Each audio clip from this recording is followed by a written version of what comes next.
Well, humans are incredibly unique, and we can see that by the environment we built, the things we invented. Other animals learn, other animals are social, but we became so deeply social and learned how to pass knowledge on from generation to generation, initially verbally, then in written form, and now we have the digital revolution.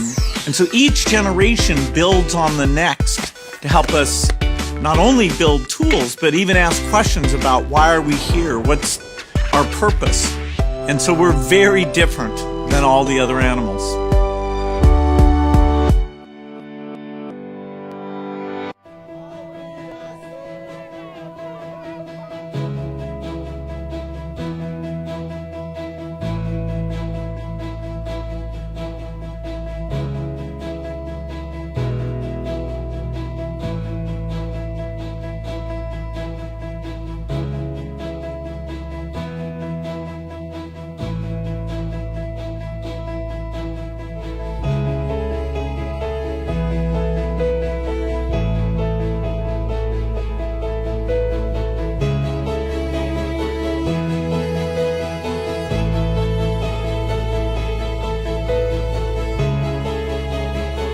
Are we going to ask you to support another campaign about empowering women and girls? Absolutely. Because if everyone in the world thought of themselves as global citizens, it would help make sure that women and girls receive the education, opportunity, and respect they deserve. Only global citizens can make global change.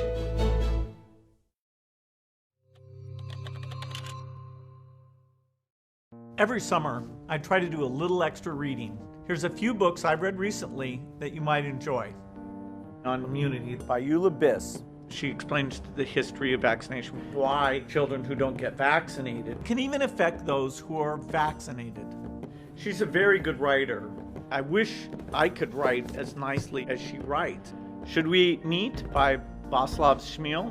It's provocative the way he does the title, as though passing the responsibility to the reader, where we know it's pretty hard for people to give up meat. There are books that touch on this topic that don't have numbers in them, but this is Smil. You are going to get the numbers. You might even get a few sentences in between the numbers. How to Lie with Statistics by Daryl Huff. Being able to understand what you're looking at and being willing to say, hey, where did that come from? Is that accurate? It's a quick read. It's got a lot of good examples in it. It's a trip to the past, even though the basic points it makes are still as valid today. What If by Randall Munroe. It's a very clever way of getting you to think about various scientific things going on. This idea of when you say glass half empty, do you mean empty as in perfect vacuum? And all of a sudden, if there was a glass sitting there where you put the water on the top and the vacuum on the bottom, and the vacuum on the top and the water on the bottom, this is clever. Those are the kind of questions that somebody with a good mind who's trying to figure out if they really understand, that's a kind of question you should ask yourself. Hyperbole and a Half by Ali Broche. She's pretty creative and humorous about making fun of herself and revealing her inner thoughts. There was one thing about the dog where, this is one that I told Melinda to read, where the dog's getting confused where they're moving. And so she's trying to simulate what the dog's thinking. And her dog, maybe it's true, it's one of the most inept, impossible dogs to ever take care of.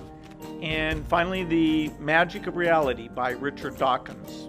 In science, we're all kids. I mean, a good scientist is somebody who's redeveloped the chain of reasoning of why we know what we know from scratch many times, just to see where there's holes or alternate possibilities. It can never hurt to reread these things and think through what you're learning. We can observe way more stuff than you'd imagine, and we've made more sense out of the stuff we can observe than you can imagine.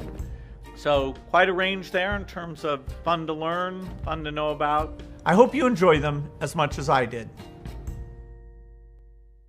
Well,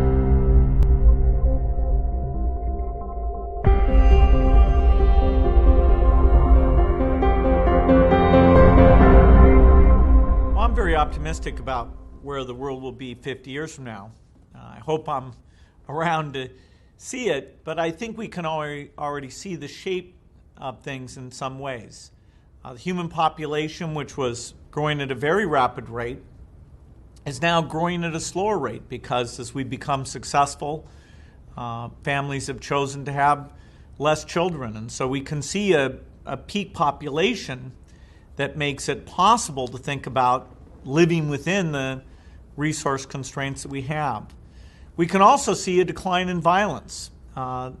It's amazing now because we hear about all the violent things around the world, but every century the world has had a lot less war, a lot less violent deaths, and we've come to value the work that's being done but in other countries, making great products, and really think together about humanity's common future.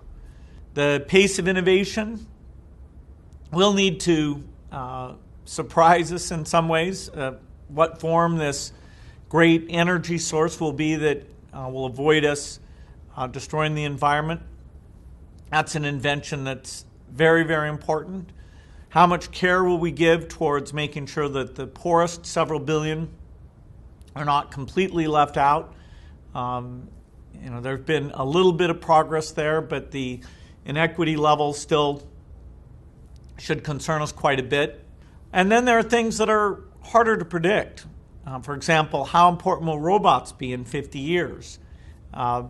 Maybe 20 years ago, people, when they first heard about robots, thought, wow, that's pretty scary. What does it mean?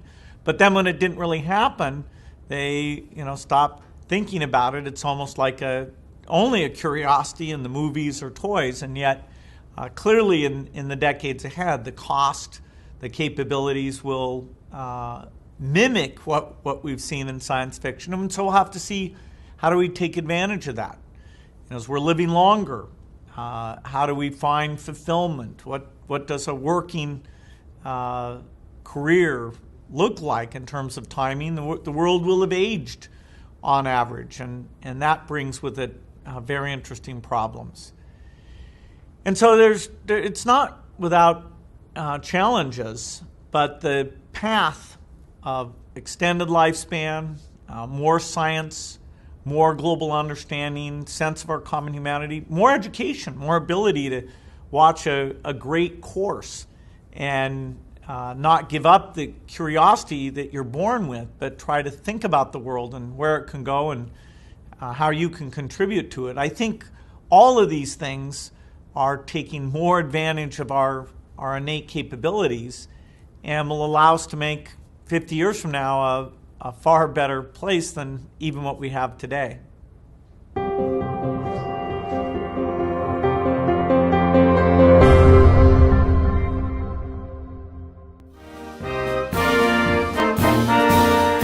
So Mr. Gates, the first question is for you.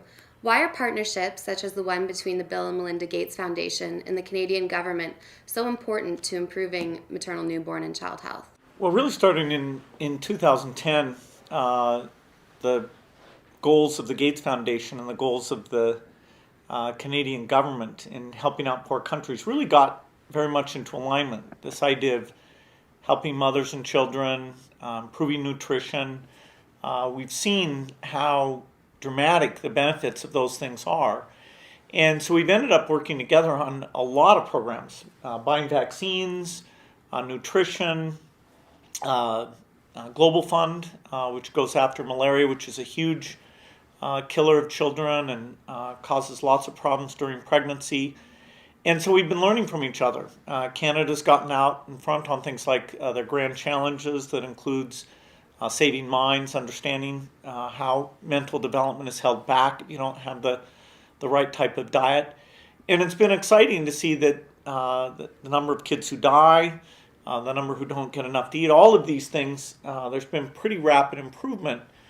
So it's a very positive story. We're committed to keep learning, take the countries where things have gone well and spread those practices to the other countries. So it's been a very strong partnership. We've been as aligned with Canada as any partner, and very enthused about what we're able to achieve. Prime Minister, why is maternal, newborn, and child health one of Canada's top development priorities? Well, I think Canadians have heard me say this many times. This is an area where, with surprisingly little investment, we can make an enormous difference. I've given the example of giving a few vitamins that can, reduce child mortality by some 25%.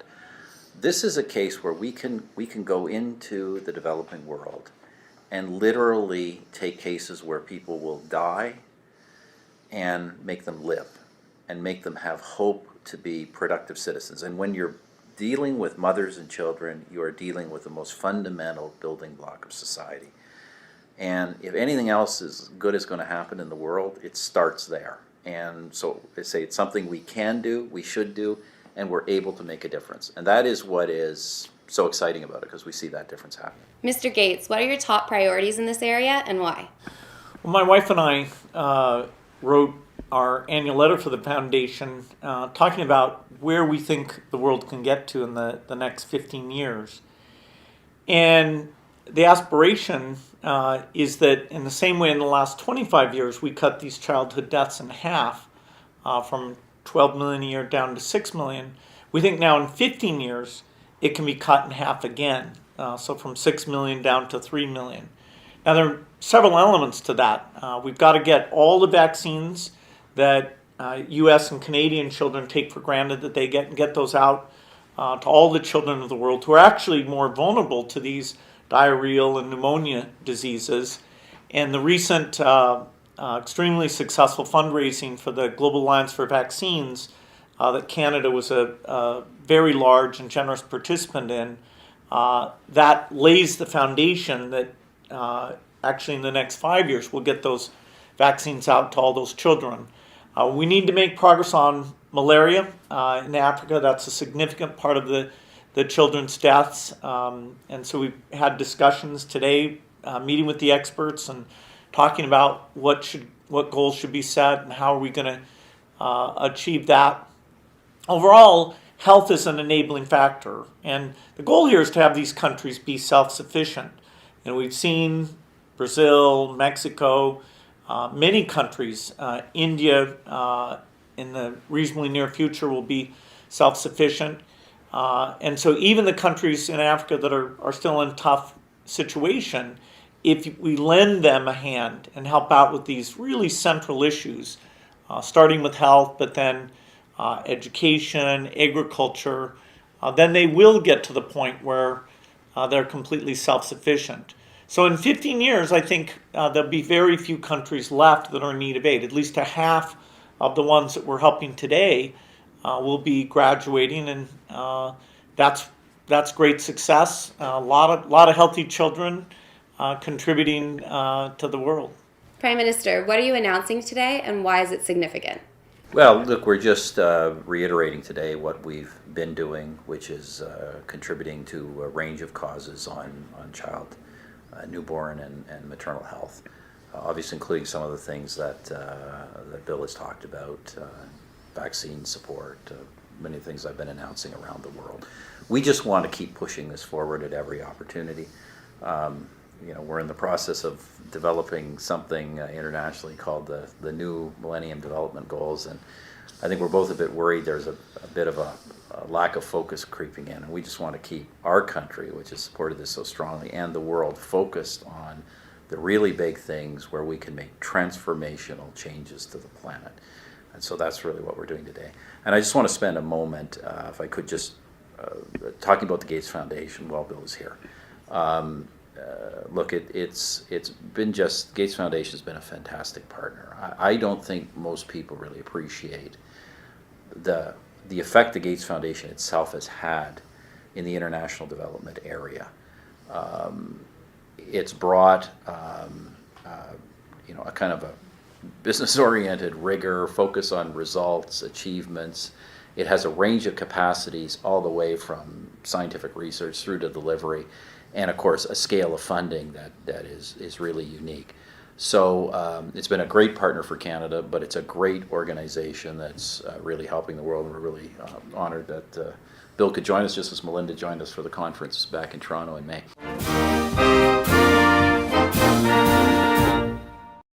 And after I dump this bucket of ice on my head, I get to nominate 3 new people to challenge. So I'm going to challenge Bill Gates, my partner at Facebook, Sheryl Sandberg, and Netflix's founder and CEO, Reed Hastings.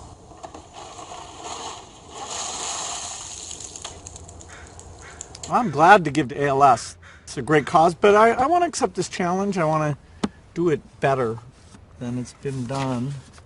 Been working on this, you know, got this design. There we go. Yeah. It's going to be great.